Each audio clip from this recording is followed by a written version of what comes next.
বন্দে ভারতের ফিল আসছে তো। বাথরুম নেই, না না তাই খুঁজছি।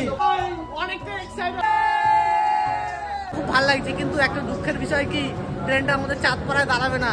যারা রেলের আধিকারিক আছেন, চাঁদপাড়ায় দাঁড় করানোর ব্যবস্থাটা আপনারা যদি করতেন।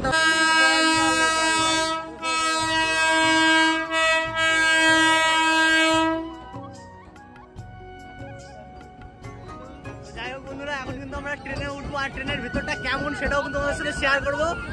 চলো ট্রেনটা আগে থামুক আর দেখো। অনেকটা বন্দে ভারতের ফিল আসছে, বন্দে ভারতের ফিল আসছে তো। বন্দে ভারতে দেখো দেখো ঢুকে গেল গাইস। এইটা অনেকটা বন্দে ভারতের মতো দেখতে, পুরো কালারটা, কালার কম্বিনেশনটা অনেকটা ম্যাচ খায়। বাট এটা লোকাল আর ওটা হলো সুপার ফাস্ট এক্সপ্রেস।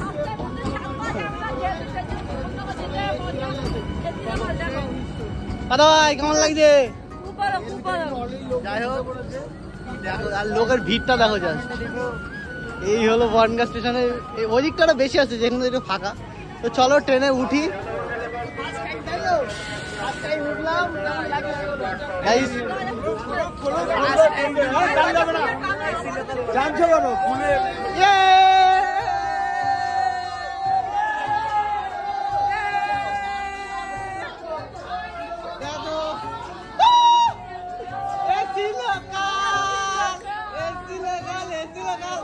কেমন লাগছে? কেমন লাগছে? অনেকটা এক্সাইটেড আমরা।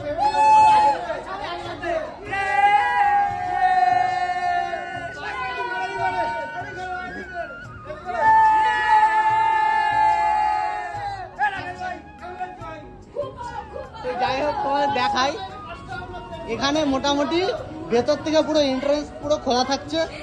আর এই ট্রেনের এ মাথা থেকে ও মাথা যাওয়াটা কিন্তু কোনো সমস্যাই না, যে কেউ চাইলে এ মাথা ও মাথা যেতে পারবে।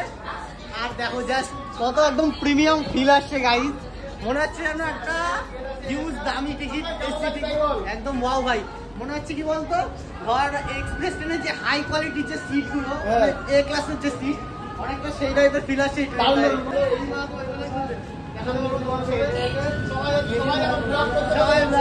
যাচ্ছি আমরা, বাথরুম নেই, না না তাই খুঁজছি, বাথরুম নেই গাইস। আমরা যেহেতু এসছি, মানে ট্রেনে উঠেছি, আমরা যাবো বনগাঁ থেকে ঠাকুরনগর অব্দি। আমাদের ট্রেনের ভাড়া নিয়েছি কিন্তু 40 টাকা। হয়তো টিকিটটা একটু কস্টলি, বাট যা ফ্যাসিলিটি দিয়েছে গাইস, ঠিক আছে গাইস, চলে। রোজ রোজ তো সবাই আমরা উঠবো না, হয়তো এরকম দু একদিন সকালেই উঠবো। আমাদের যেহেতু যাতায়াত পড়ে না খুব একটা কলকাতা, তো যাদের যাতায়াতের খুব অসুবিধা অফিস, তাদের জন্য তো খুব উপকার হলো। আর আমাদের জন্য খুব ভালো লাগছে, কিন্তু একটা দুঃখের বিষয় কি ট্রেনটা আমাদের চাঁদপাড়ায় দাঁড়াবে না। তো আবার শুনছি চাঁদপাড়া তো এদিকে মডেল স্টেশন হচ্ছে, তো এই জিনিসটা অবশ্যই দেখবেন যারা রেলের আধিকারিক আছেন। চাঁদপাড়ায় দাঁড় করানোর ব্যবস্থাটা আপনারা যদি করতেন তাহলে একটু উপকারিত হতো।